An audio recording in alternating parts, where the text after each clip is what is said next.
It's Time Out with Bill Boggs. Phyllis Diller. You know what Phyllis Diller says about her body? The only thing left that's original are the elbows. All right, let me introduce you to our two new guests. With us right now is Dr. Helen Colen, who is a plastic surgeon. Ask your question. How do you feel about this? If right now you could wave the magic wand of a plastic surgeon to change your looks, like our guests have done, what would you do? Let's meet our first guest. Here's Leslie Adcock. Leslie, what have you had done? I had a breast reduction with an uplift and also a tummy tuck. All right. Sylvia Donor, what have you had done? I've had work on my ear and I've had my nose redefined. Francine Nessif, what have you had done? I had my nose done about 22 years ago and a chin implant last year. I thought you were going to say I had my nose done 22 times. Joe Hitchner, how about you? I've had my nose and chin done. All right. Let's have a nice welcome for all of our guests. Thank you very much for coming. Welcome. Obviously, you're pretty happy with the results, or you wouldn't be sitting here on television, right? Very happy. True. Good. Well, let's get into some of the things more specifically. Now, Leslie, you say you had a tummy tuck and a breast reduction. With an uplift. With an uplift. Yes. Why? Well, I had 4 children. My oldest child is 20. Then I have a child that's 17, 6, and 2.5. And after 4 children, I had a lot of stretch marks on my stomach, tremendous amount of excess skin, and I was a little over 40 pounds heavier than I am right now.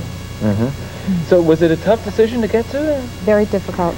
Were you afraid? I was frightened to death at first, and then when I started to research it a little bit, I had gone to one of the plastic surgeons, and I wasn't too satisfied with the way I felt comfortable with, and I went to Dr. Colen. Well, you look pretty good. Just stand up. Thanks. Let's take a little bit of a look about what the progress is. Well, thank you. All right. Thank you. Now, Sylvia, we'll hear more from all of our panelists. Sylvia Donner, multiple face procedures, ears reshaped, nose done, and we have a before and after picture. Why, basically? Well, with the ear, it was a matter of not being comfortable with the protrusion. As far as my nose was concerned, it's an aesthetic feeling that you want as much perfection as you can get on your face, and there are things that just don't get better with age. Nose and being one of them. The nose being one of them, especially with the genes in my family. Oh, you got big nose genes in that yes, family? Yes. Well, I think people can identify with that. Let's take a look at the before and after photograph here of Sylvia. That's the big nose genes. And whoa! Magic, huh?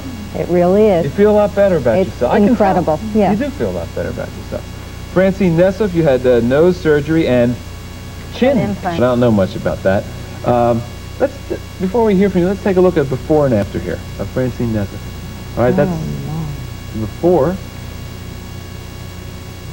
Let's see that. May we see the before again? Let's look at the chin specifically. It wasn't strong enough for my face. I was self-conscious about my profile. When I had my nose job done, I didn't know what kind of nose to ask for, and I just told the doctor at that time I wanted a long, thin nose. Felt my nose was too big for my face. Felt that I couldn't redo my nose again, and felt that I had to enlarge my chin in order to match my nose, which took me 22 years. Is there anything else you're interested in doing? I think eventually a temple uplift. A temple? Well, what would that do? Just to lift up the eyes. I'm not ready for this. No. This is what I was told by Dr. Colen, perhaps in a couple of years. We will meet this doctor, and we'll meet. Same question to all of you. Self-image, mental attitude, tell me about it. I know for myself, I was very, very embarrassed of my looks. Not so much to what anybody else thought, because it was, something that you wouldn't see above the clothes. But my self-esteem had greatly improved. I feel much more confident. It had nothing to do with the fact that I wanted to wear bikinis or expose myself. No, that's not a necessary thing for me. Because I was saying, we always have some in the back. The crew has a bikini supply. We can get you them. The rest of you, self-image. I think the self-image is what improves more than anything else. I think that what you see in the mirror is very secondary to what goes on in your head. It's pretty much just the same for both of you? Well, how about your friends? Do your friends react to you a little bit differently as a result of this? Most of my friends do not realize that I've done anything. I hope some of them watch this program so they know. They will now. Really? Same with you? My family was the only people that knew. I didn't tell anyone, and my company now and my friends now all know. Yeah, so like being here. Well, in your case, it really is. It really is Very a very private thing. It's extremely private. You know, how about now? You've just had the breast and the stomach. You look great, but would you consider, as time passes, doing anything to the old face? I don't mean the old face. I mean the face, the new medium-age face. Yes, the middle age. I would. I feel positive enough about it, but I don't think I'd overdose on it. Right. So there's a denial factor. Is that something you find in all of your practice, that, you know, people come in, they want their names changed, they don't want their friends to know, it's a secret, they want to look better, but they don't want people to know it? Well, I think most people when they come in, they don't want to advertise that they want something done. But I do think that when people come in, they want to feel more positive about themselves, and they want to improve themselves. And I think it's available and it's safe. And if a person is a positive person, knows what to expect, I think it's perfectly okay. What are circumstances under which you would turn someone down? Well, very often you would have a patient come in and say, look what I had done and look what the doctor did to me. Isn't this terrible? And you look and it's a perfectly acceptable result. So you right away get a red flag that this person has unusual expectations. Perhaps they cannot be fulfilled with surgery. And those are the type of patients to watch for. Elizabeth Taylor claims in USA Today, that she's only had this part removed, that she didn't have a facelift. What do you two doctors say? She most likely had tightening of her neck with some facelift, because you can't just remove this. You have to remove it somewhere. Well, you're on the table. Right. Well, you can't just cut it out. You have to pull it. Now we have some graphic photographs. That usually means you're going to see something that might be slightly shocking here. But this is part of the medical procedure. All right, let's take a look. First, nose job. These are generic before and after photographs. Okay? Go to the next one, please. All right, now, this is not a tattoo. These are, one of you doctors explain what this is. This is a patient who had droopy breasts and large breasts. And this is right prior to surgery, where I drew the pattern where I want to place the nipples and how much skin I would like to remove. All right, and we saw little dots there in the middle of the... Right, that's where the new nipple position will be. All right, now let's take a look at the after. Whoa, that's a rather involved operation, is it not, That's Doctor? correct. How long does that take? Takes about between 3 and 4 hours, because you have to reduce the nipple areola, you have to redrape the breast, you want to preserve sensation, you want to have minimal scarring, so you have to take care in stitching, and you also remove breast tissue, and you have to make sure that both breasts look the same. Leslie, this is what you had done, right? Yes, I did. Can you tell us a little bit about what the procedure felt like, when you got out of the hospital, physically what you felt like, psychologically, and how, you know, your husband reacted to you?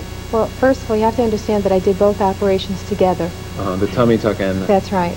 Because of my time factor with working, I work almost to the extent of 2 full-time jobs. So the surgery itself took over 6 hours, I believe, at the time. And quite frankly, it didn't feel comfortable afterwards. But you weren't about to, go do trampolining? No, not at all. As a matter of fact, that I was in bed for probably 2 or 3 days. And then I was released from the hospital. I went home, and I stayed home for about 4 to 6 weeks. And during which time that I was told that I had to get up and start standing up and straightening up more and continue to walk. But the pain was minimal compared to the results that was received. It really must require a certain amount of courage to go through with this, I think. I don't know if it's courage. It was really a matter of the fact that, to be very graphic with you, my stomach had looked like a road map. And I'm talking about incredible excess skin and stretch marks all over, even above the belly button. It's hypothetically, and that's not there. If you hadn't had this procedure done, if you hadn't gone through with this, how would you be a different person today if you hadn't elected to do this? First of all, I would still be heavier. My weight loss had something to do with up here. I see. Because that triggered off something positive for me, because I felt as though that I was always hiding under the additional weight.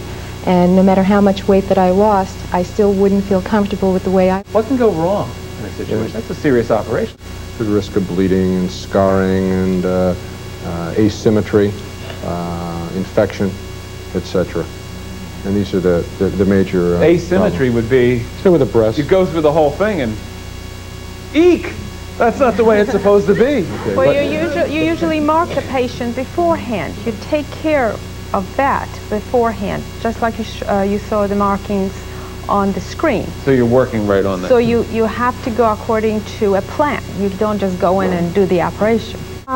Well, most patients who come in and a doctor may suggest something to them, they may buy it. You see, the idea is to, if they go to a doctor, they ought to have an idea about themselves. What do they want?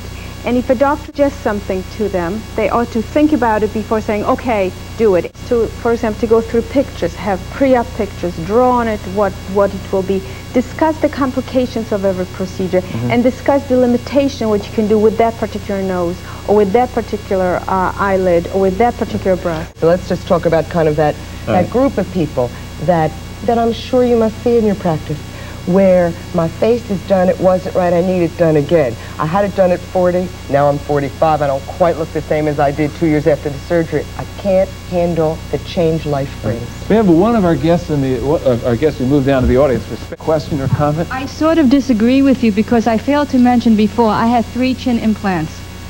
I wasn't happy with the first one because I felt it was too strong for my face. I was used to a soft chin. I went for the second one with Dr. Colen. She performed all 3. I felt it was she uplifted my chin more so, and I'm very satisfied with it. I didn't feel like I was looking for so much self-improvement. I just felt that this wasn't me. I was used to a smaller chin, and this is what I wanted. Dr. Colen, what's the problem? Did you personally not get it right the first 2 times? No, but she was very used to having no chin, basically. And when I put in a certain size chin, it was too much of a change for her. She just could not adjust to that type of face. My husband was very happy with the first one. He felt I looked much more youthful. I had a stronger chin. I had some sort of a neck now. I had definition. I myself was not happy with it. Maybe what we need are expandable and contractable chins. The latest she was very, very realistic. I was very confident in Dr. Colen. Dr. Colen has a type of personality where she has a lot of perseverance. She's a perfectionist. Good. That's what you want and from your I feel doctor. very loyal to her. How do you like your chin today? I love it. Let's hear it for that chin. We'll be right back. I love Dr. Colen. We'll be back right after this. We kind of have an attitude now, which is, it's there, I better fix it.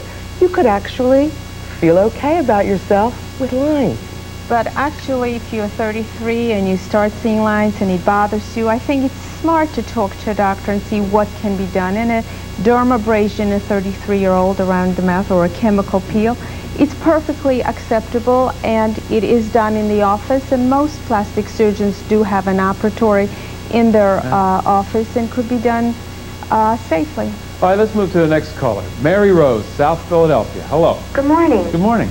I had a question about a tummy tuck. Yeah. I have really bad stretch marks. I had a child 4 years ago, and I briefly inquired at one point about surgery, and I was told that sometimes the scars from the surgery itself can be just as bad as the stretch marks. Is that true? Are there circumstances under which they can be just as bad as the stretch marks? If you get an infection, or if there is some problem with the skin in the area, you may get a wider scar, but you will not have multiple stretch marks. And I think Leslie can probably attest to that, because she had a tummy tuck. As far as the scarring is concerned, please understand that the scar goes from hip to hip over the pubic area, and it's really a hairline scar. So by comparison to someone who would feel terrible about their stretch marks, Right. this is so minimal that it's not even noticeable. And right next to you have a woman with a question, right? Well, yeah, I've been questioning my gynecologist for the last 5 years or so about a tummy tuck, mainly because of, like she says, it looks like a map down there with all the stretch marks. And to me, this is all mental, that it would help me. Nothing to do with my physical, that it would make my physical. To me, when I look in the mirror, my husband says it's fine, my friends say it's fine, but to me, it sticks out like an eyesore. And I'd just love to have it, but I'm wondering about, like, it's elective surgery. Does anything cover it? You know? Yeah, the word cost. Everything is elective surgery unless it's an absolute emergency that you have to save your life. Some elective surgeries are covered. Most likely a tummy tuck will not be covered. What's by, the basic cost of some of these procedures? Yeah. Let's run. Could be anywhere from $3,000 to $6,000 depending in which city And or how where much you was go. yours? Well, let's see, between the breast and the tummy was probably about 10, 11,000. But let me tell you something. No wonder you look so good. I have to tell you something. I do not have a lot of money. I had to work very hard. This is something I wanted since I was 21. That's how badly scarred I was. I felt that I was personally very deformed looking. And it was well worth working hard and going for. We're totally out of time right now, but I think we've given out some good information. I want to thank all of you, and really thank you again for sharing your stories, coming down and being on television. Good luck and safe journeys back to the scalpel.